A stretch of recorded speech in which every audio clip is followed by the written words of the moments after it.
Puno ng buhay kung ituring ang puno ng nyog sa katunayan.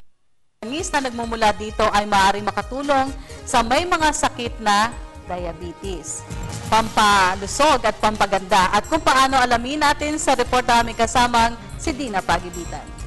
Mahigit sa 300 milyong tao sa buong mundo ang may diabetes at sa taong 2030, ituturing na itong ikapito sa pangunahing dahilan ng pagkamatay sa buong mundo ayon sa WHO o World Health Organization. Ang paglaki ng bilang ng mga diabetic sa buong mundo ang nakikitang dahilan ng Department of Agriculture sa pagtaas ng porsyento ng demand ng virgin coconut oil sa iba't ibang bansa. Ang virgin coconut oil patuloy po na nakikita po natin, lalong-lalo na po even sa labas ng bansa, laki po ng demand. Kasabay nito, malaking tulong din ang lumalaking demand sa kabuhayan ng ating mga kababayang magnunyog. Dahil sa dami po ng nagiging diabetic sa buong mundo, ay malaki po yung tulong na market po sa coconut sugar sapagkat even diabetics can use the cocoa sugar sa kanilang pong pagkain.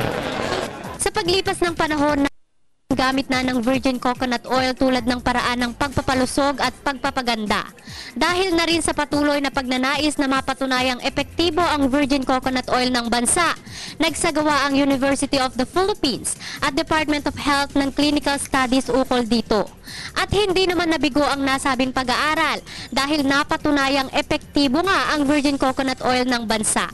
Kaugnay nito, nakatakda ng alisin ang no therapeutic claim na nakalagay sa packaging ng mga virgin coconut oil sa bansa na inaasahang lalong magbibigay ng positibong resulta sa demand ng virgin coconut oil. May request na po kaming ilagay. I just don't know kung meron na pong approval na lumabas. Para sa Telebisyon ng Bayan, ako si Dina Pagibitan.